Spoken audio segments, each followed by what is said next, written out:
ইরানের বিরুদ্ধে যুদ্ধবিরতি লঙ্ঘনের অভিযোগ ইসরায়েলের, পাল্টা হামলার হুমকি অস্বীকার তেহরানের।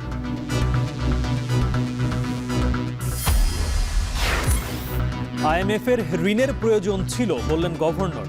দুবাইয়ের অসাধু চক্রের হাত থেকে বাঁচতে ডলারের দাম ছাড়া হয়েছে বাজার।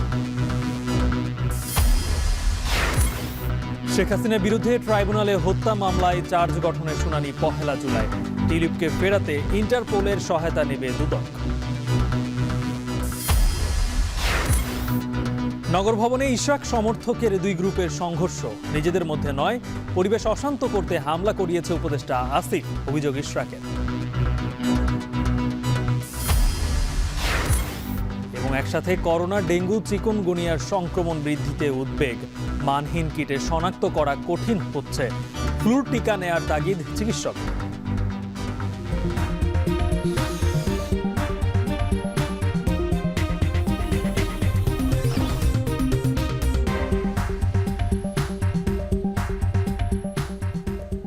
স্বাগত। এখন বিকেলে শুনছিলেন শিরোনাম, আর সঙ্গে আছি আমি গালিব ইবনে রিয়াজ।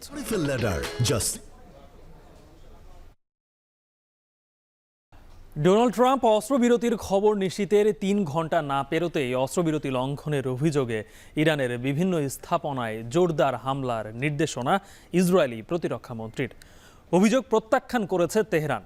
আনুষ্ঠানিক ঘোষণা না দিলেও 12 দিনের সহিংসতার পর মঙ্গলবার ভোরে সবশেষ ক্ষেপণাস্ত্র হামলার পর নীরব ইরান। নতুন করে সংঘাত উস্কে না দিতে 2 দেশের প্রতি অনুরোধ মার্কিন প্রেসিডেন্টের। আরও জানাচ্ছেন নুজহাত কামাল। হামলা পাল্টা হামলার প্রায় 2 সপ্তাহ পর থমথমে ইরানের রাজধানী তেহরান। সোমবারও রাতভর ইরানের ক্ষেপণাস্ত্র হামলা ও তা প্রতিরোধ আর যুদ্ধের সতর্কতামূলক সাইরেনের মুহুর্মুহু শব্দ ছিল ইসরায়েলে। তবে মঙ্গলবার ভোর সবশেষ ক্ষেপণাস্ত্রটি ছোঁড়ার পর থেকে নীরব তেহরান, জানিয়েছে বার্তা সংস্থা রয়টার্স। ভোরেই নিজ সামাজিক যোগাযোগ মাধ্যম ট্রুথ সোশ্যালে মার্কিন প্রেসিডেন্ট ডোনাল্ড ট্রাম্প জানান, কার্যকর হয়েছে ইরান ইসরায়েল অস্ত্রবিরতি। নতুন করে সংঘাত উস্কে না দিতে 2 দেশের প্রতি অনুরোধও জানান তিনি। ইরান আনুষ্ঠানিক কোনো ঘোষণা না দিলেও ট্রাম্প প্রশাসনের মধ্যস্থতায় অস্ত্রবিরতির খসড়ায় সম্মতি দেওয়ার কথা জানান ইসরায়েলি প্রধানমন্ত্রী বেনিয়ামিন নেতানিয়াহু। ভোর থেকেই অস্ত্রবিরতি কার্যকর হলেও উচ্চ সতর্ক থাকার কথা জানিয়েছে ইসরায়েলি সেনাবাহিনী। צה"ל עמד בצורה מלאה בכל היעדים שהוגדרו במבצע עם כלביא. הרמטכ"ל הנחה את צה"ל לשמר רמת דריכות גבוהה ומוכנות לתגובה עוצמתית על כל הפרה של הפסקת האש. অস্ত্রবিরতি কার্যকরের আগে ইসরায়েলের বিভিন্ন অঞ্চলে প্রায় 20টি ক্ষেপণাস্ত্র ছোড়ে ইরান। ইসরায়েলের প্রতিরক্ষা মন্ত্রী ইসরায়েল কার্ডসের দাবি, এর মধ্যেই অস্ত্রবিরতি লঙ্ঘনও করেছে ইরান। ইসরায়েলের আকাশে ইরান থেকে ছোড়া ক্ষেপণাস্ত্র শনাক্ত হয়েছে বলে তেল আবিব দাবি করলেও অভিযোগ প্রত্যাখ্যান করেছে তেহরান। অস্ত্রবিরতি লঙ্ঘন করলে উপযুক্ত জবাব দেওয়ার হুঁশিয়ারি ইসরায়েলি প্রতিরক্ষা মন্ত্রীর। বার্তা সংস্থা রয়টার্স বলছে, ট্রাম্পের ঘোষণার 3 ঘণ্টারও কম সময়ে ইরানের বিভিন্ন স্থাপনায় হামলা জোরদারের নির্দেশ দিয়েছে ইসরায়েলের প্রতিরক্ষা মন্ত্রণালয়। বিবিসির খবর, ইসরায়েল অস্ত্রবিরতির প্রতি শ্রদ্ধাশীল থাকলে নীরব থাকার আশ্বাস দিয়েছে ইরানও। সংঘাতের 12 দিনে সোমবার অন্যতম রক্তক্ষয়ী রাত পার করে ইরান। বীরসেবা সহ ইসরায়েলের বিভিন্ন শহরেও ইরানের হামলায় প্রাণহানি হয় অনেকের। নুজহাত কামাল, এখন বিশ্ব। পরমাণু বোমা বানানোর পথেই ছিল ইরান, কিন্তু যুক্তরাষ্ট্রের হামলার কারণে তা পিছিয়ে গেল, এমন দাবি করেছেন পরমাণু বিশ্লেষকরা। তারা বলছেন, ইরানের পরমাণু স্থাপনা ধ্বংস হয়েছে এমন খবর চড়াও হলেও তার কোনো প্রমাণ নেই। তেজস্ক্রিয়তার প্রমাণ না মেলায় ধারণা করা হচ্ছে ইরান ইউরেনিয়াম অন্যত্র সরিয়ে নিয়েছে। যদিও পরমাণু স্থাপনা ক্ষতিগ্রস্ত হওয়ায় প্রযুক্তির অভাবে বোমা তৈরিতে তেহরানের কয়েক ধাপ পিছিয়ে গেছে বলে মত বিশ্লেষকদের। আরও জানাচ্ছেন ইশিতা ব্রহ্ম।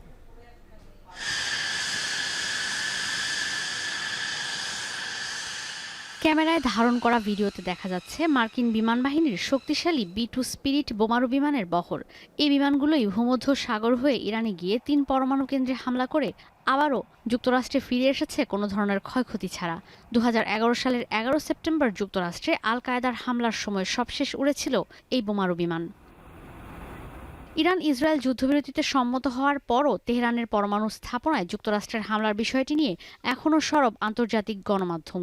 হামলার পরে নেই তেজস্ক্রিয়তার কোনো চিহ্ন। এরপরও ক্ষয়ক্ষতি নিয়ে এখনও স্পষ্ট কোনো ধারণা পাওয়া না গেলেও পরমাণু বিজ্ঞানীরা বলছেন, পরমাণু বোমা তৈরির দ্বারপ্রান্তেই ছিল ইরান, কিন্তু যুক্তরাষ্ট্রের হামলার কারণে তেহরান আবার পিছিয়ে গেছে। এখন কঠিন হবে ইরানের মজুত করা ইউরেনিয়াম খুঁজে বের করাই। পরমাণু বিশেষজ্ঞরা বলছেন, ইরানের কাছে 400 কেজি 60% পর্যন্ত সমৃদ্ধ ইউরেনিয়াম ছিল। 10টি পরমাণু বোমা তৈরির মতো প্রয়োজনীয় ইউরেনিয়াম ইরানের কাছে ছিল। এই ইউরেনিয়াম ইরান আরও সমৃদ্ধ করেছিল কিনা আণবিক শক্তি সংস্থা তা জানে না। এটা যদি 90% পর্যন্ত সমৃদ্ধ হয়ে যায় তবেই তা চরম ঝুঁকিপূর্ণ। You then store it in a cylinder, special cylinders. So they need several cylinders to store that. But once they've got that, I mean, they could move that anywhere. So they could have taken it away from the centrifuge plants and hidden it somewhere. পরমাণু বিশ্লেষকরা বলছেন, Iran বা পুরো বিশ্ব যদি বলেও থাকে পরমাণু প্রকল্প ধ্বংস হয়ে গেছে, সেই ধ্বংসাবশেষের কোনো হদিস নেই, যে কারণে খুবই সম্ভাবনা আছে ইউরেনিয়াম 90% পর্যন্ত সমৃদ্ধ করে সেগুলো অন্য কোথাও সরিয়ে নেওয়া হয়েছে। যদি যুক্তরাষ্ট্র ধ্বংস করে থাকে, সেন্ট্রিফিউজ ধ্বংস করেছে, পরমাণু ফ্যাসিলিটি ধ্বংস করেছে। এখন আরও ইউরেনিয়াম সমৃদ্ধ করা ইরানের জন্য কঠিন হবে, কিন্তু পরমাণু বোমা বানানোর মতো ইউরেনিয়াম ইরানের আছে বলেই দাবি তাদের। It's one thing to have produced enriched uranium and you get up to 90% and you've got enough for a bomb, but it's still in the form of UF6. So you've then got to do a deconversion from UF6 to uranium metal. রোববার ইরানের 3 পরমাণু কেন্দ্র Fordow, Natanz আর ইস্পাহান লক্ষ্য করে বোমা হামলা চালায় যুক্তরাষ্ট্র। B2 স্টেলথ বোমারু বিমান দিয়ে ফেলা হয় বাংকার বাস্টার বোমা। ঈশিতা ব্রহ্ম, এখন বিশ্ব। জাতীয় অর্থনৈতিক পরিষদের নির্বাহী কমিটি একনেক সভায় 8,974 কোটি টাকার 17টি প্রকল্প অনুমোদন দেওয়া হয়েছে। এর মধ্যে সরকারি অর্থায়নে 3,180 কোটি 34 লাখ টাকা, প্রকল্প ঋণ 5,563 কোটি 43 লাখ এবং সংস্থার নিজস্ব অর্থায়ন 230 কোটি 51 লাখ টাকা। মঙ্গলবার প্রধান উপদেষ্টা ডক্টর মোহাম্মদ ইউনূসের সভাপতিত্বে এনএসই সম্মেলন কক্ষে অনুষ্ঠিত একনেক সভায় এই অনুমোদন দেওয়া হয়। বিভিন্ন মন্ত্রণালয়ের উপদেষ্টা সহ সংশ্লিষ্ট কর্মকর্তারা এতে অংশ নেন। প্রকল্পগুলোর মধ্যে রয়েছে বাস্তুচ্যুত রোহিঙ্গা জনগোষ্ঠী এবং স্থানীয় জনসমাজের সমন্বিত সেবা সহ 2 প্রকল্প। 7টি বিভাগীয় শহরে 200 শয্যার মাদকাসক্তি নিরাময় ও পুনর্বাসন কেন্দ্র নির্মাণ। এছাড়া নৌপরিবহন, আইন, বিচার ও সংসদ বিষয়ক, ডাক ও টেলিযোগাযোগ, শিল্প, মহিলা ও শিশু বিষয়ক মন্ত্রণালয়, সংস্কৃতি ও পরিকল্পনা মন্ত্রণালয়ের বেশ কিছু প্রকল্পের অনুমোদন দেওয়া হয়। সভায় পরিকল্পনা উপদেষ্টা অনুমোদিত অন্তত 15টি প্রকল্প নিয়ে একনেক সদস্যদের অবহিত করেন।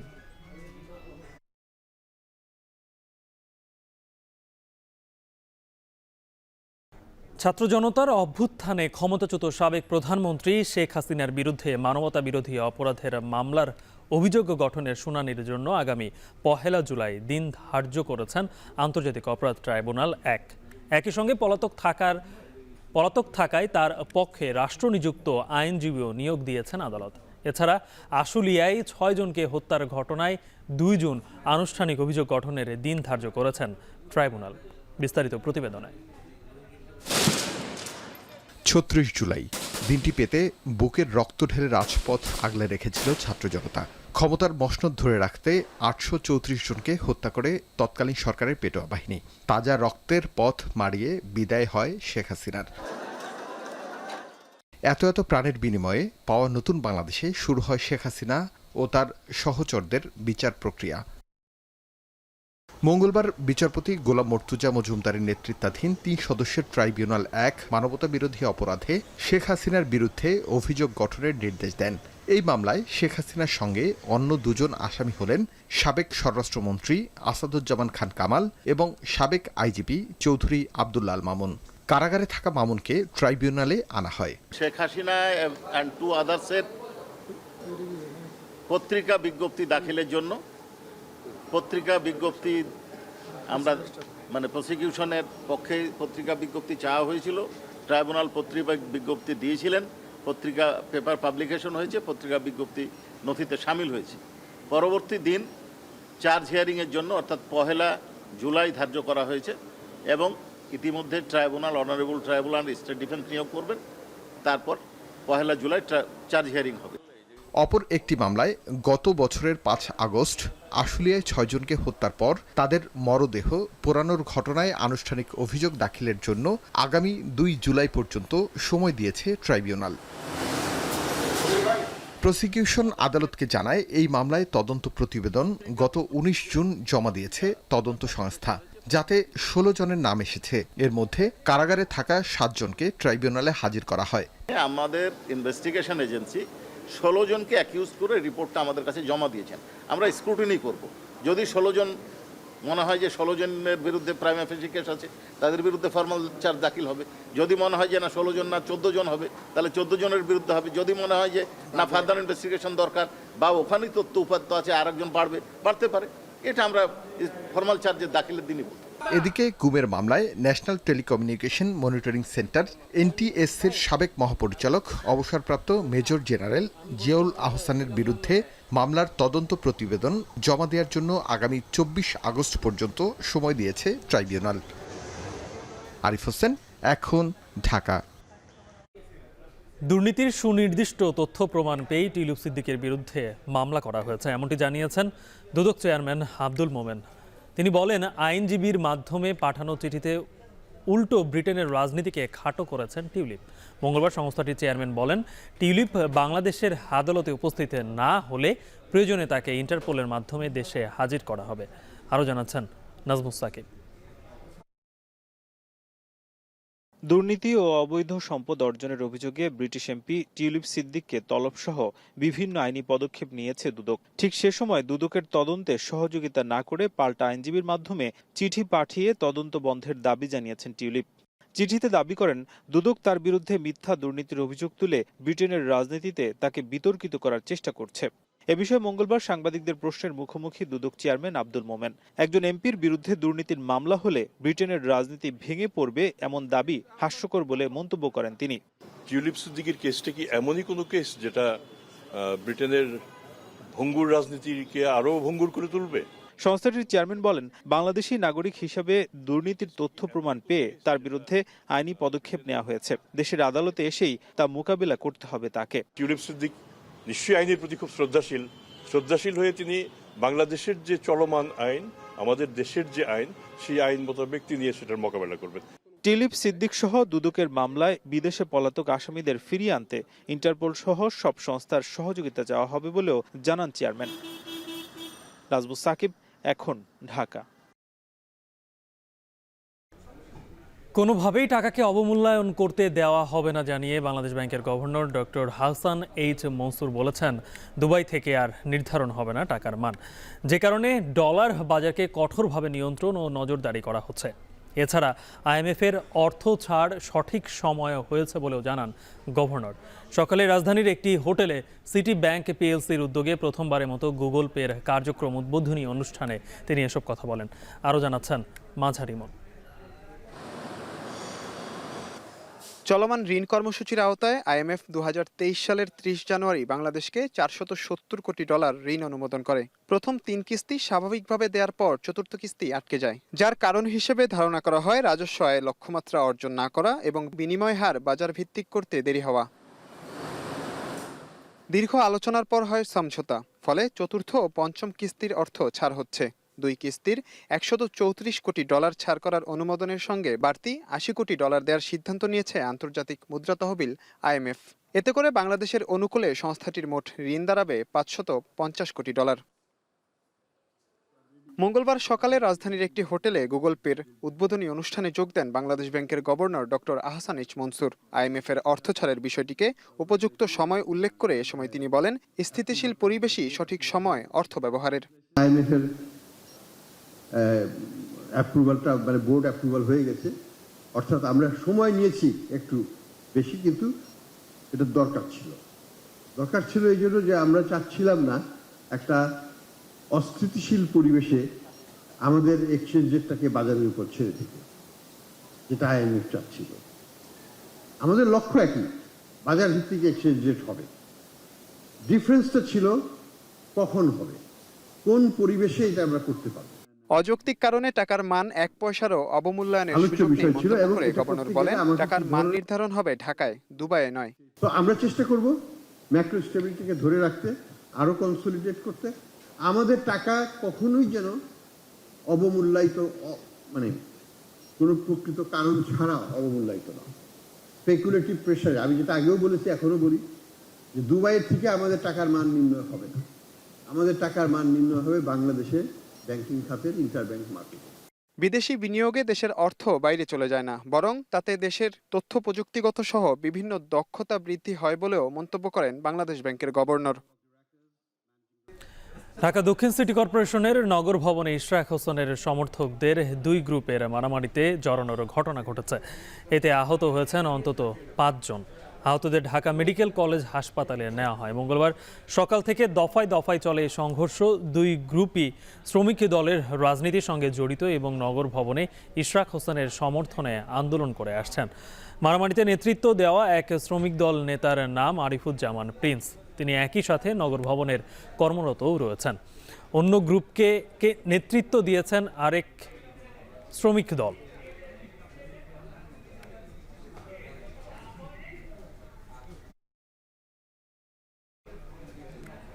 তিনি নগর ভবনের শ্রমিক কর্মচারী ইউনিয়নের সভাপতি। জানা যায় সকালে প্রকৌশল বিভাগের প্রবেশ এবং আন্দোলন স্থলে নেতৃত্ব দেওয়াকে ঘিরে সংঘর্ষ জড়ায় দুই গ্রুপ। এই ঘটনায় এক সেবাগ্রহীতার উপরও হামলা হয়, পরে একজনকে আটক করে পুলিশ। এদিকে এখন টেলিভিশনকে ইশরাক হোসেন বলেন, পরিবেশ অশান্ত করতে উপদেষ্টা আসিফ মাহমুদ এই হামলা করিয়েছেন।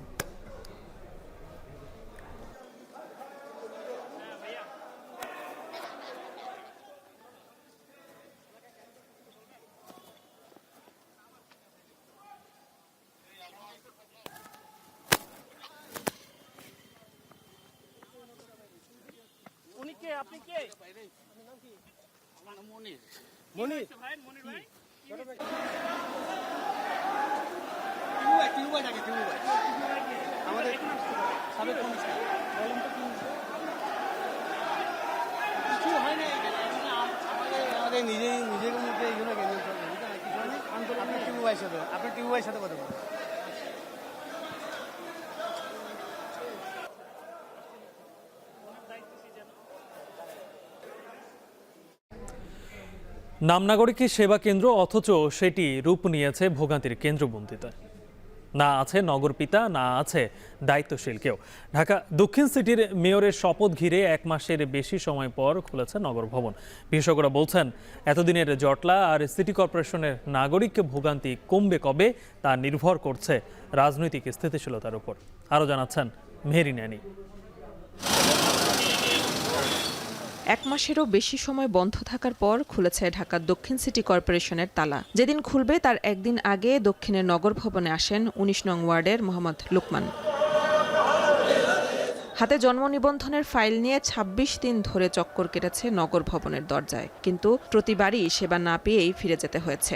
এটা সংশোধন না করা পর্যন্ত আমার যে আরও কাজ আছে অনলাইনে, সেগুলিও এখন কার্যক্রম বন্ধ আছে। এটা তো ভোগান্তি অবশ্যই। এরপর কথা হয় 37 নং ওয়ার্ডের আবুল হোসেনের সাথে।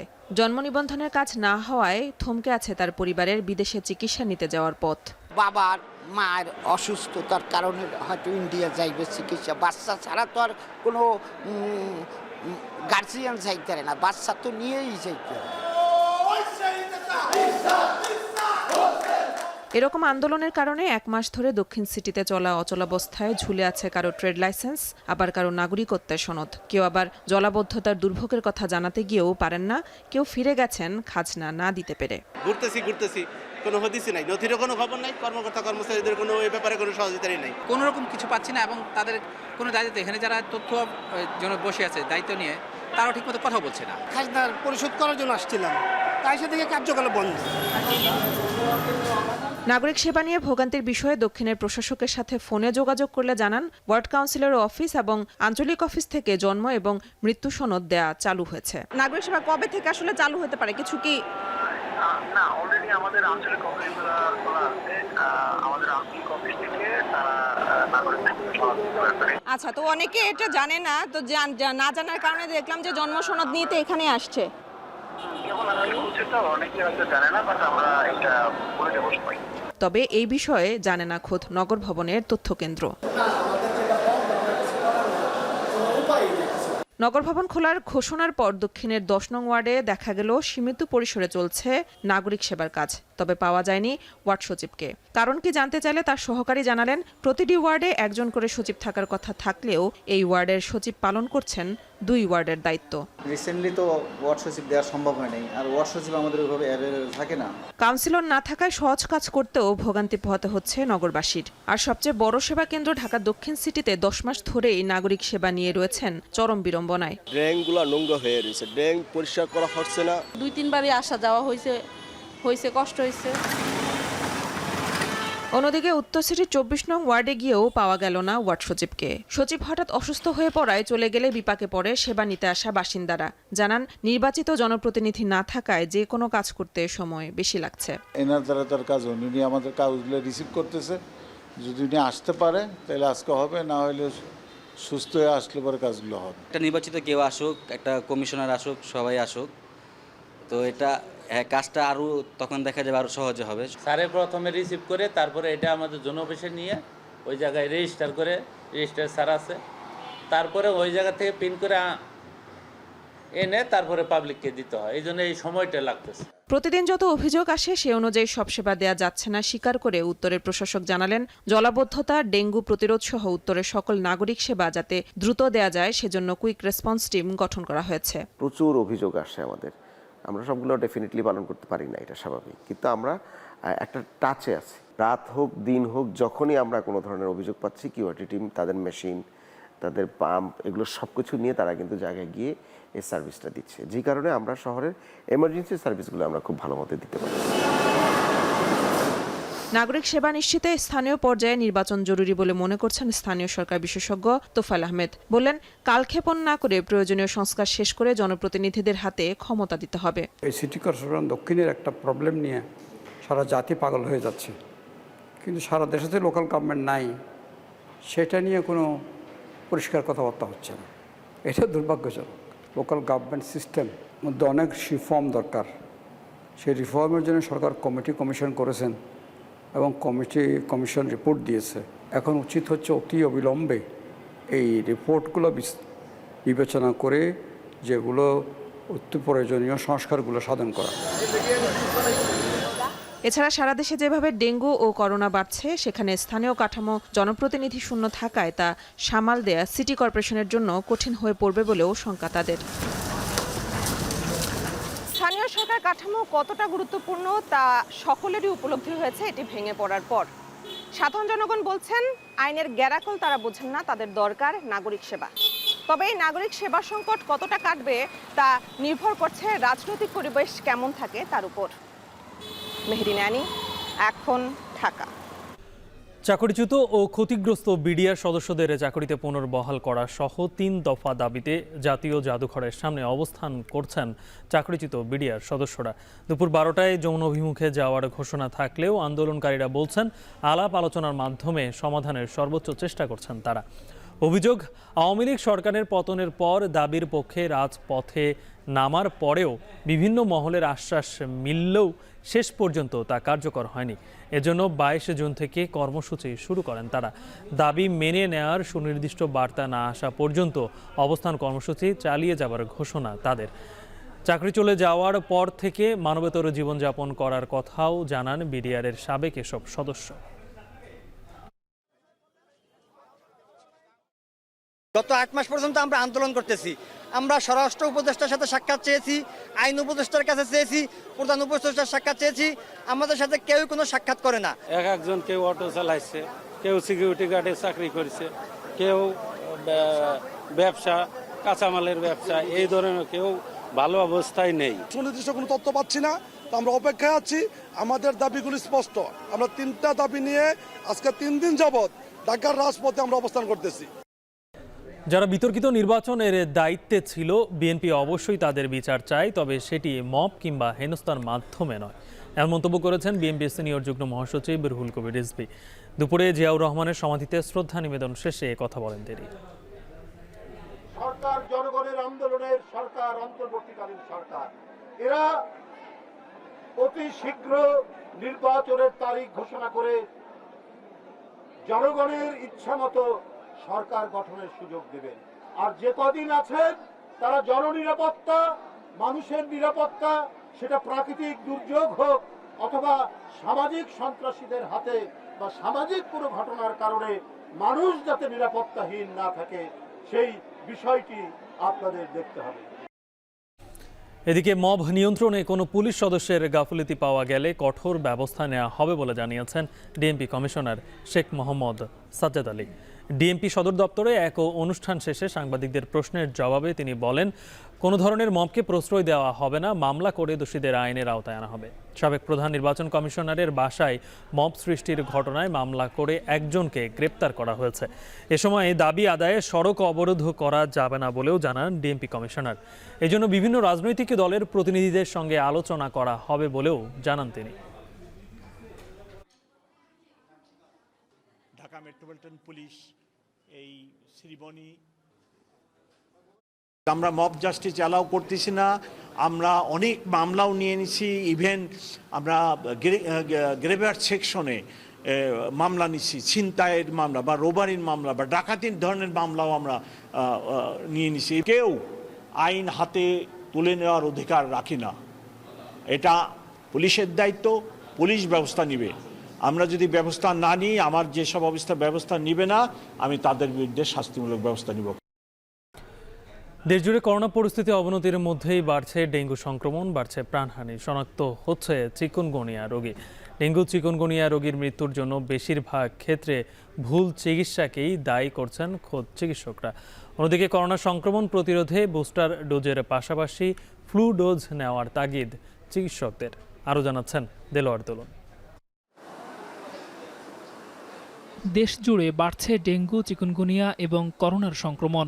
এমন পরিস্থিতিতে রোগীদের চিকিৎসায় পদ্ধতিগত পরিবর্তন প্রয়োজন বলছেন চিকিৎসকরা। অন্যদিকে ডেঙ্গুতে ভুল চিকিৎসায় মৃত্যুহার বাড়ছে বলছেন তারা। বাংলাদেশ মেডিকেল বিশ্ববিদ্যালয়ে করোনা, ডেঙ্গু ও জ্বরের সাম্প্রতিক প্রবণতা নিয়ে বৈজ্ঞানিক সেমিনারে উঠে আসে এসব তথ্য। তুলে ধরা হয় সংক্রমণের হার। ডেঙ্গু রোগীদের ক্ষেত্রে প্লাটিলেট পরীক্ষায় মনোযোগী না হয়ে উচ্চ রক্তচাপের দিকে মনোযোগী হওয়ার তাগিদ চিকিৎসকদের। কোভিডের কন্ডিশন সম্পর্কে আমাদের খুবই ধারণা রয়েছে, কিন্তু ডেঙ্গি এখন কেন জানি ম্যানেজমেন্টে খুব বেশি গুরুত্ব পাচ্ছে না। মশার ভেক্টর যেটা মেইন, যেটা এডিস মসকিটো, এটা নিধনে বেশি আমাদেরকে গভর্নমেন্টকে এবং আমাদেরকে কনসেন্ট্রেট করতে হবে। কোভিডের নতুন ধরন দ্রুত সংক্রমিত হচ্ছে। এ পরিস্থিতিতে বুস্টার ডোজের পাশাপাশি কোভিডের ফ্লু ডোজ নেয়ার পরামর্শ চিকিৎসকদের।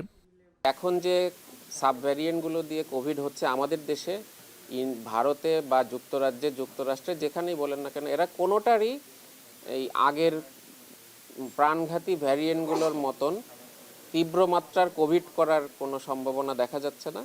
যাদের অনিয়ন্ত্রিত ডায়াবেটিস আছে, হাঁপানি আছে, যারা অতিকায় স্থূলতায় ভুগছেন, এই পেশেন্টরা ওনারা কোভিডের বুস্টার ডোজও নেবেন এবং ফ্লু শটও নেবেন। আর যারা হেলথ কেয়ার ওয়ার্কার, তারা রিস্ক ফ্যাক্টর না থাকলেও ফ্লু শট নেওয়ার কথা বিশ্ব স্বাস্থ্য সংস্থা বলছেন। করোনা নিয়ন্ত্রণে টিকা প্রাপ্তিতে সংকট নেই। ডেঙ্গু, চিকুনগুনিয়া এবং কোভিডের উপসর্গ প্রায় একই। অনেক ক্ষেত্রেই রোগ শনাক্তে কিটের মান ঠিক না থাকায় রোগ শনাক্ত কঠিন হয়ে পড়ছে বলছেন চিকিৎসকরা। Covid, dengue, chikungunya, Zika very difficult to differentiate. কিছু কিছু সিমটম আছে, কারণ এইবারের যে কোভিড তার মেজরিটি সিমটম হচ্ছে কিন্তু বাইরের দেশ, বিশেষ করে যেটা ইন্ডিয়াতে যেটা হচ্ছে হেডেক, তাদের কিন্তু একটা বিশাল একটা ইম্পর্টেন্ট ইস্যু। এটা একটা ডায়রিয়া কিন্তু একটা ইম্পর্টেন্ট নিয়ে প্রেজেন্ট করতেছে, মানে জিআইটি আপসেটটা কিন্তু বেশি। ডেঙ্গু চিকিৎসা এবং শনাক্তে চিকিৎসা পদ্ধতি পরিবর্তনের পাশাপাশি পদ্ধতিগত পরিবর্তন প্রয়োজন। আতঙ্কিত না হয়ে সচেতনতা বাড়ানোর পরামর্শ এ চিকিৎসকের। আমাদের দেশের ডেঙ্গি ম্যানেজমেন্ট হয়ে গেছে প্লাটেলেট কেন্দ্রিক, হওয়ার কথা ছিল হেমাটোক্রিট কেন্দ্রিক। ডেঙ্গির গাইডলাইনকে অনুসরণ করতে বলি, তাহলে আমাদের দেশের ডেঙ্গির ম্যানেজমেন্টে রোগীদের খরচ এবং হেলথ সিস্টেমের উপর যে প্রেশার, এটা অনেক কমে আসবে। জিকা ভাইরাসের উপসর্গ হিসেবে ব্যথা রোগীর শরীর থেকে চলে গিয়ে ফের 2 বছর পর ফিরে আসতে পারে। এজন্য চিকিৎসকের পরামর্শ ছাড়া ওষুধ সেবন না করার পরামর্শ তাদের। দেলোয়ার দোলন, এখন, ঢাকা। সিলেট ও সুনামগঞ্জ সীমান্ত দিয়ে শিশুসহ 39 জনকে পুশ ইন করার ঘটনা ঘটেছে এবং মঙ্গলবার ভোরে জোরপূর্বক পাঠানো এসব বাংলাদেশিকে আটক করে বিজিবি ৪৮ ব্যাটালিয়নের অধিনায়ক জানান সিলেটের মিনা, টিলা ও সুনামগঞ্জের নোয়াকোট সীমান্ত দিয়ে ৬টি পরিবারের ৩৯ জনকে বাংলাদেশে পাঠায় বিএসএফ। আটক হওয়াদের মধ্যে ১২ জন পুরুষ, ১৪ জন নারী ও ১৩ জন শিশু রয়েছে। তাদের ৩৮ জনের বাড়ি কুড়িগ্রামে, বাকি একজনের পাবনায়। বিজিবির দাবি, সীমান্তে কড়া নজরদারির ফলে সবাইকে আটক করা সম্ভব হয়েছে। আটকদের বিরুদ্ধে আইনি ব্যবস্থা গ্রহণের প্রক্রিয়া চলছে।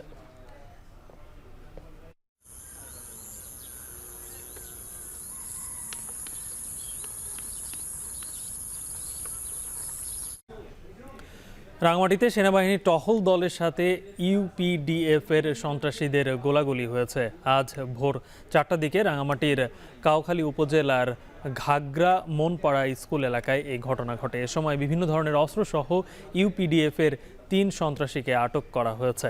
স্থানীয়রা জানান, সোমবার সন্ধ্যা থেকে নিয়মিত টহলে বের হয় সেনাবাহিনী। এ সময় ইউপিডিএফ সন্ত্রাসীরা সেনাবাহিনীকে সরে যেতে হুমকি দেয়। পরে ঘাগড়া মনপাড়া স্কুল এলাকায় সেনাবাহিনী ও ইউপিডিএফ সন্ত্রাসীদের মাঝে ৩৫০০ রাউন্ড গুলি বিনিময় হয়।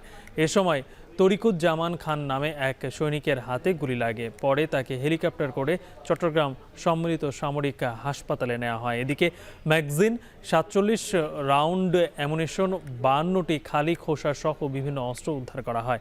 এদিকে আইএসপিআর এর পাঠানো বিজ্ঞপ্তিতে জানানো হয়, জেলার দুর্গম পাহাড়ে ভোর ৪টা থেকে ইউপিডিএফ এর বিরুদ্ধে অভিযান পরিচালনা করছে আইএসপিআর।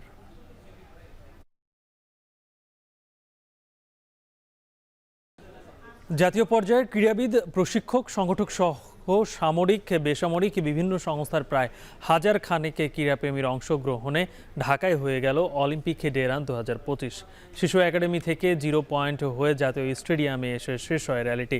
এ সময় অলিম্পিক অ্যাসোসিয়েশনের সভাপতি ও সেনাপ্রধান জেনারেল ওয়াকারুজ্জামান বলেন, ভ্রাতৃত্ববোধ, সম্প্রীতি ও শৃঙ্খলার চর্চা করতেই এই অলিম্পিক ডে রানের আয়োজন।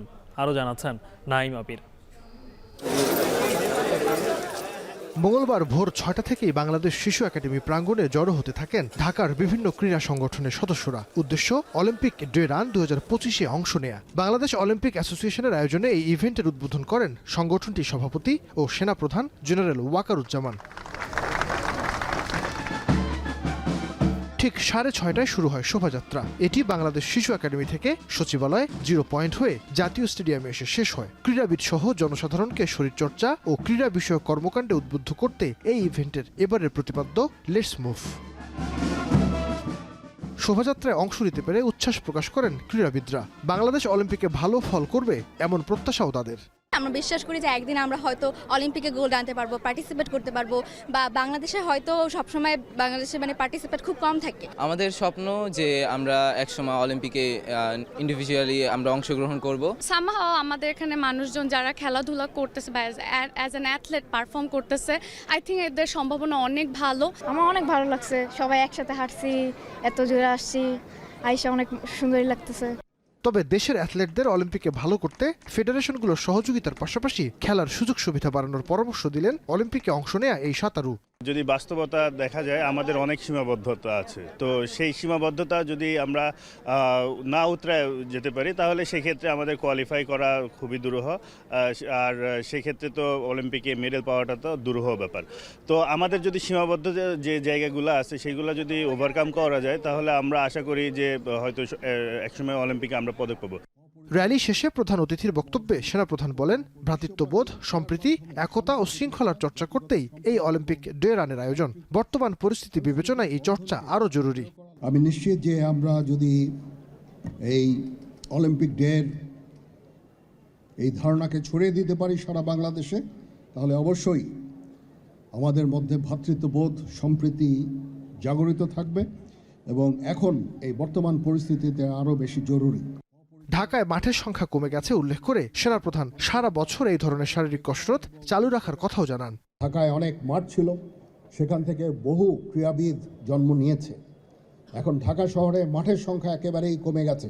সেখানে সমস্ত বিল্ডিং যে উঠেছে এবং এই শারীরিক কসরত, শারীরিক অ্যাক্টিভিটিস করার জায়গা প্রতিনিয়ত কমে যাচ্ছে। সেই ক্ষেত্রে আমাদের এই কার্যক্রম অত্যন্ত ফলপ্রসূ হবে। জাতীয় পর্যায়ের ক্রীড়াবিদ, প্রশিক্ষক, সংগঠক, সামরিক বেসামরিক বিভিন্ন সংস্থার প্রায় হাজারখানেক ক্রীড়াপ্রেমী এতে অংশগ্রহণ করেন। নাইম আবির, এখন, ঢাকা। এশিয়ান কাপ বাছাই পর্বে অংশগ্রহণের আগে শেষ দিনের মতো দেশে অনুশীলন করেছে বাংলাদেশ নারী ফুটবল দল। জাতীয় স্টেডিয়ামে সকাল 8টা থেকে অনুশীলন শুরু করে আফিদা রিপাড়া। বাফুফের ক্যাম্পে থাকা নারীদের সঙ্গে বিকেএসপির ফুটবলাররাও এদিন পিটার বার্টারের সামনে নিজেদের ঝালিয়ে নেন। টুর্নামেন্টে অংশ নিতে আজ রাত 2:45 মিয়ানমারের উদ্দেশ্যে উড়াল দেবেন বাংলাদেশের নারী ফুটবলাররা। আসরের প্রস্তুতি হিসেবে জর্ডানে ত্রিদেশীয় সিরিজ আত্মবিশ্বাস যোগাচ্ছে দেশের নারীদের। বাছাই পর্বে সি গ্রুপে বাংলাদেশের প্রতিপক্ষ মিয়ানমার, বাহরাইন ও তুর্কমেনিস্তান। টুর্নামেন্টে বাংলাদেশের মিশন শুরু 29 জুন।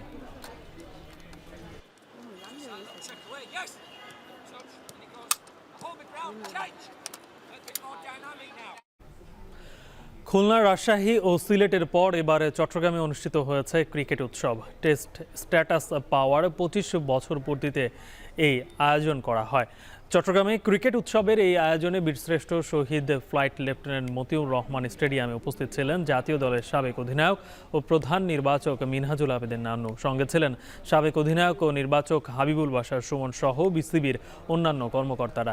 এ সময় জেলা প্রশাসকের উপস্থিতিতে খুদে ক্রিকেটারদের মধ্যে ম্যাচ আয়োজন করে বাংলাদেশ ক্রিকেট বোর্ড। এছাড়াও শিক্ষার্থীদের ছবি অঙ্কন সহ নানা প্রতিযোগিতা ও সবশেষ মতবিনিময় করেন বিসিবি কর্তারা।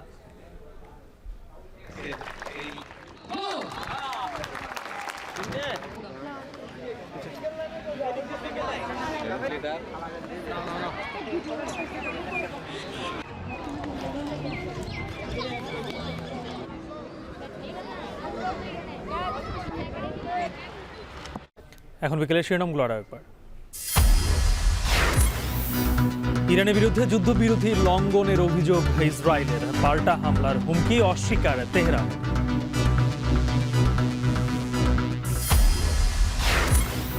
IMF এর ঋণের প্রয়োজন ছিল বললেন গভর্নর। দুবাইয়ের অসাধু চক্রের হাত থেকে বাঁচতেই ডলারের দাম ছাড়া হয়েছে বাজারে। শেখ হাসিনার বিরুদ্ধে ট্রাইব্যুনালে হত্যা মামলায় চার্জ গঠনের শুনানি 1 জুলাই। টিউলিপকে ফেরাতে ইন্টারপোলের সহায়তা নেবে দুদক। নগর ভবনে ইশরাক সমর্থকদের 2 গ্রুপের সংঘর্ষ। নিজেদের মধ্যে নয়, পরিবেশ অশান্ত করতে হামলা করিয়েছে উপদেষ্টা আসিফ, অভিযোগ ইশরাকের। এবং একসাথে করোনা, ডেঙ্গু, চিকুনগুনিয়ার সংক্রমণ বৃদ্ধিতে উদ্বেগ। মানহীন কিটে শনাক্ত করা কঠিন হচ্ছে, ফ্লুর টিকা নেয়ার তাগিদ চিকিৎসক। এই ছিল এখন বিকেলের আয়োজনে। এখন টেলিভিশন ওয়েবসাইটে দেখতে ভিজিট করুন এখন.tv। ফেসবুকে চোখ রাখুন facebook.com/tv.এখন। আর ইউটিউবে লাইভ দেখতে ভিজিট করুন youtube.com/c/এখন.